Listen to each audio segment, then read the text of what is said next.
Good day and welcome to Commerce Today. My name is Darin Newbold, and as a host here, we also have Josh. Josh Warren is with me as always, and we're excited to be here. And well, we always have a little bit of fun here, and Josh has the flowery shirt to prove it. And with that, we've got what we're calling the Retail Showdown, lessons from TJ Maxx and Temu. So that's the battle royale or the battle retail. I don't know how you say see what that. you did there. I tried. You did try. You try. That's good. So yeah, and this all comes down to a quote from TJX. You'll hear throughout this episode, parent company TJ Maxx and like 5 other brands. Their CEO made a remark in their recent earnings call, and honestly, I think of the scene in Mad Men where someone gives Don Draper some feedback, and his response is, "Well, I don't think of you at all."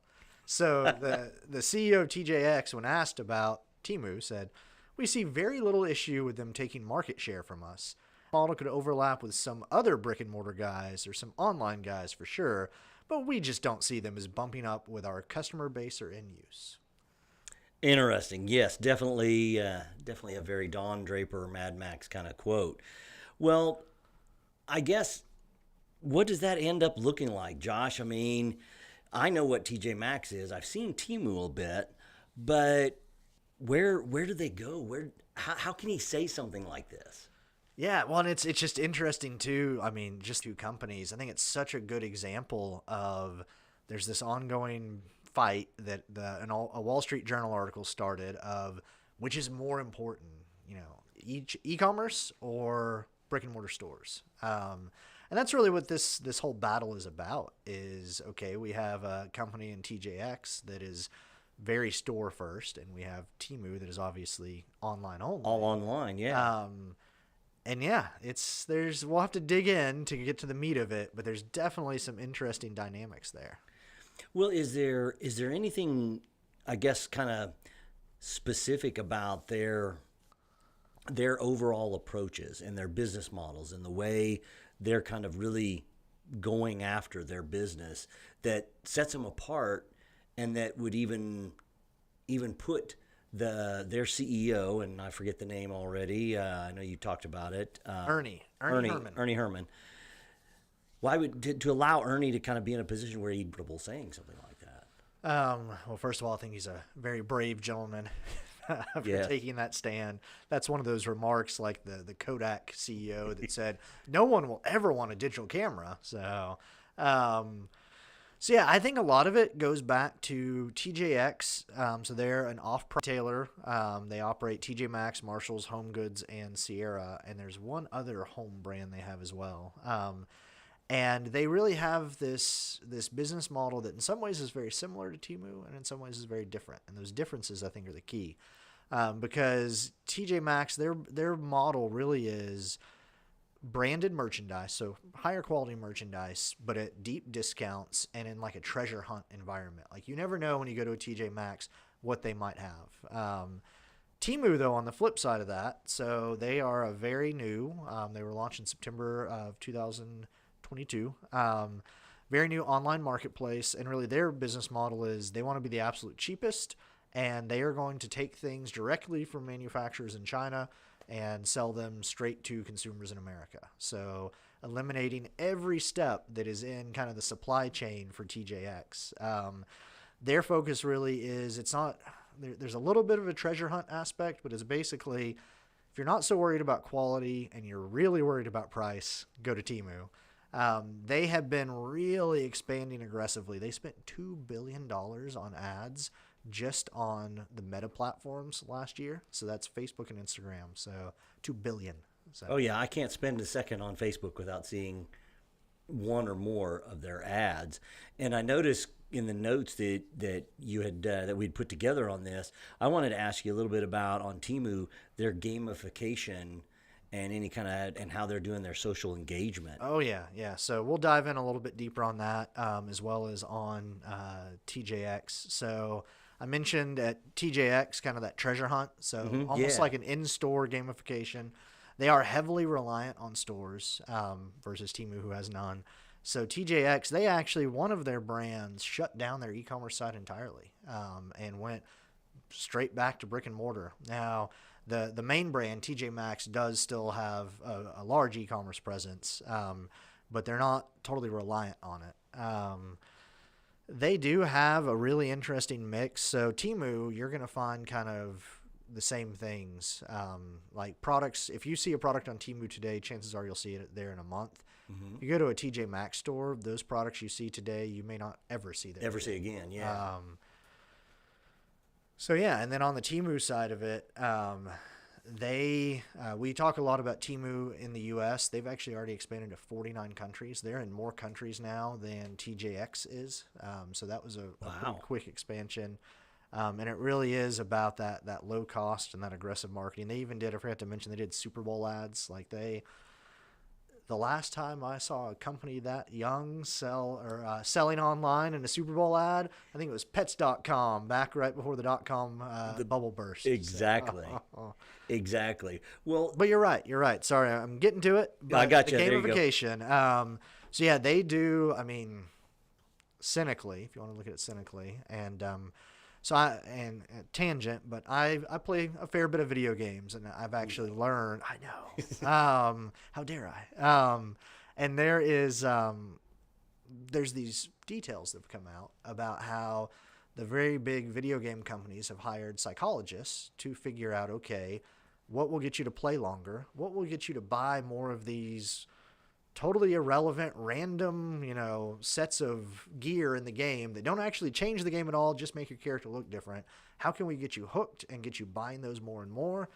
That's what Temu is doing as well. They have really, you look at kind of the deepest, darkest ways to get people hooked on an experience, and they've done it. So there's referral programs, they run special promos, they have games in the app. They really try to get you to not only get hooked on Temu, but get your friends to get hooked on Temu. And that goes way beyond anything I've ever seen TJX do. Wow, that is crazy. Well, kind of closing that out at least on the Temu side of it, I can only imagine there's got to be some challenges, maybe even a little controversy. There is. So they have dodged a little bit of the intensity that, say, TikTok has been getting. But I think they may be up next after we see what happens with the TikTok ban. So there's a lot of regulatory scrutiny. They actually utilize, and I think that's putting it nicely, a loophole in the customs laws. So there's a law, the de minimis law, that basically says if you ship something into the country and it's valued at less than $600, you don't have to pay duties on it. And this was designed for Americans on vacation that wanted to mail packages back home. Well, Temu's using this to where they don't have to declare, and the USPS doesn't collect duties on any of these packages you're getting straight from China. So versus product you buy in a store, somebody's paid some duties on that somewhere to get it here in the U.S. Also because, and there's some great memes about this, but because it's coming straight from a manufacturer in China that maybe he's been in business 100 years, maybe he's been in business 100 hours. You never know the quality you're going to get. So there's some people and some friends I have that have gotten some amazing deals. There's also I think the best example I've seen is someone that was so excited they shipped their parents a set of outdoor lounge chairs for their backyard. They arrived, and they were from Temu, and they arrived, and they were for a dollhouse. They were like that big. So that wasn't mentioned in the description, and the price was more along the size of the dollhouse size. Yeah. So, and then also just the customer service isn't always the best. So, definitely some controversy there.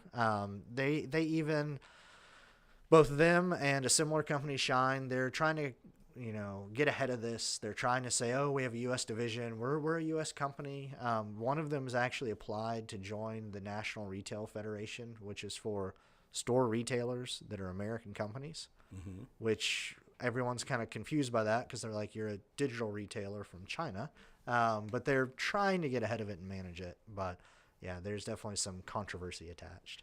Well, it sounds like really crazy different models. You have TJ Maxx just having both the omnichannel, having an omnichannel view of it, of both stores and online presence.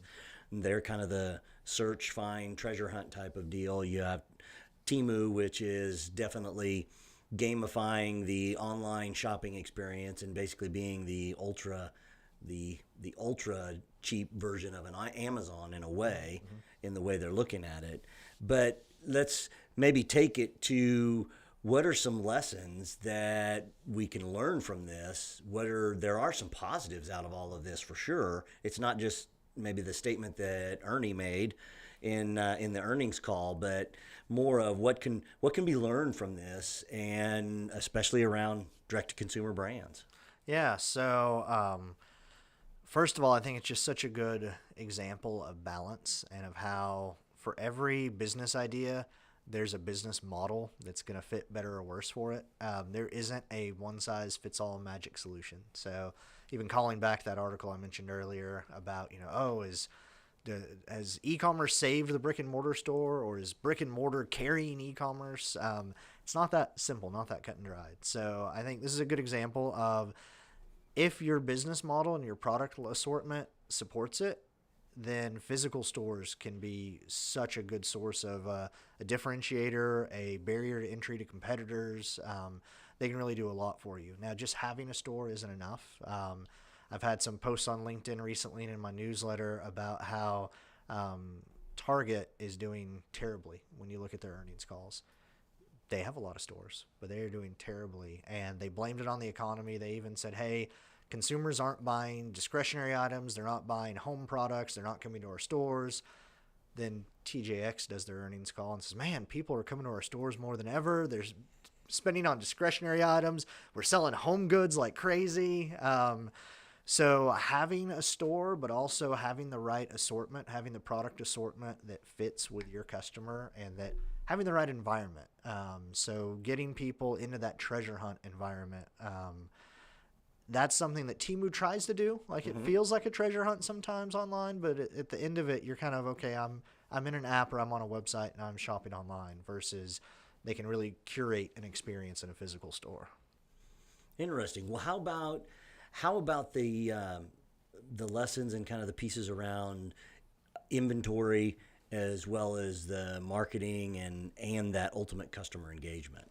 Yeah, so I think TJ Maxx has done a great job around their marketing, and specifically around they have affordable products. They don't have cheap products. And what I mean by that is, you order something from Temu, maybe it's going to be great quality, maybe it's not. You go into a TJ Maxx store, you're going to get a great price on a product from a brand that you've heard of, that is of at least average quality. Like, you're not going to find the things that are just going to fall apart the first time you use them. And I think really building that brand over the years, that's what allows them to say things like, we're not even, worried about Temu. It's because their customers know, hey, I don't know about these other brands, but I know when I go to TJ Maxx, I'm going to buy a quality product. It's not going to fall apart on me. And then, yeah, the way they manage their inventory, when you think about it, because the business model's evolved over the years, but it really came down to other retailers having products that they couldn't sell, that instead of trying to clearance in their own stores, they would sell it to TJ Maxx, and TJ Maxx would distribute it out into their store footprint. You don't always know what you're going to get with that. And you don't always know, like, am I going to get something that's this season, last season, next season? And so being able to, the way they've invested in the technology to take in all those products and then get the right merchandise out in the right markets at the right time. They built a big moat there, basically, with their technology. Interesting. Now, do you feel that, how does this reflect on, even in the digital marketing and the how their customers ultimately engage, whether it's Temu or TJ Maxx? And this is where I think they need to be really careful over at TJ Maxx of all of our customers are aging.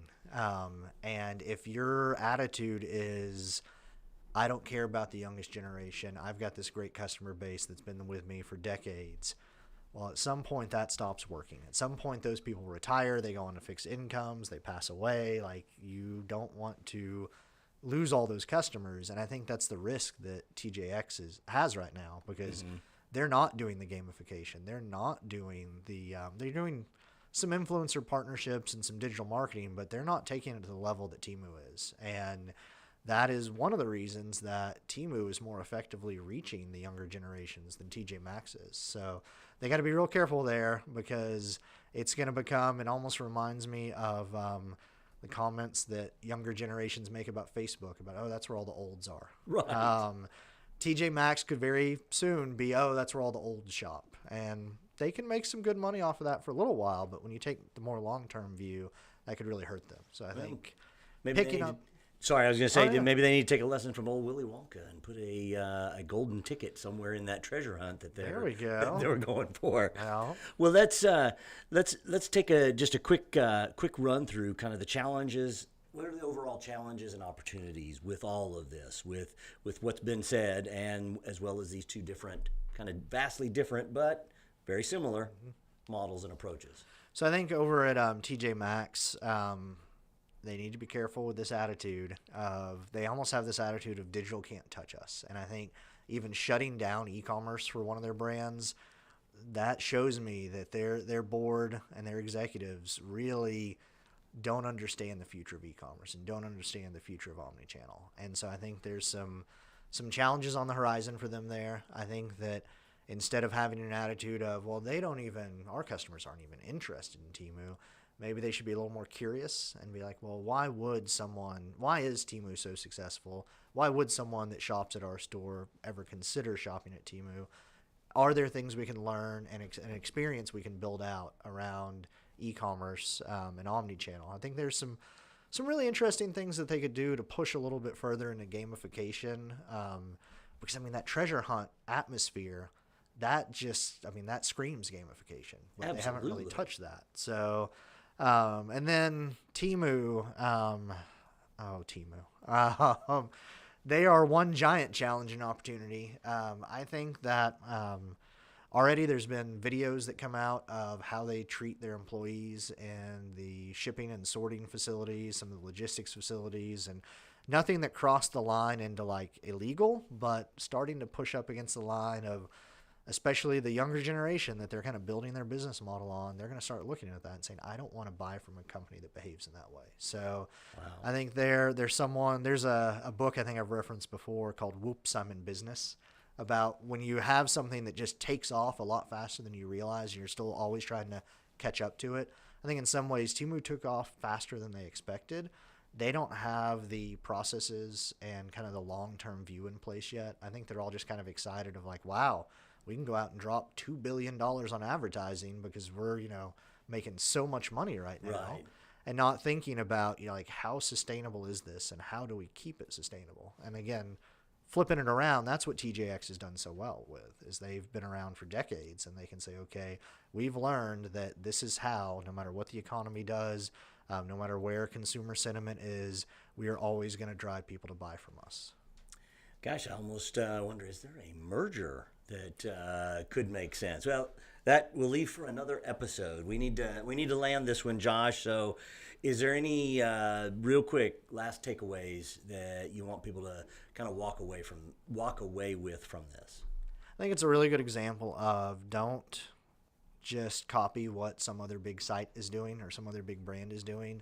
Know your customers. I mean, we didn't talk a ton about TJ Maxx versus Target.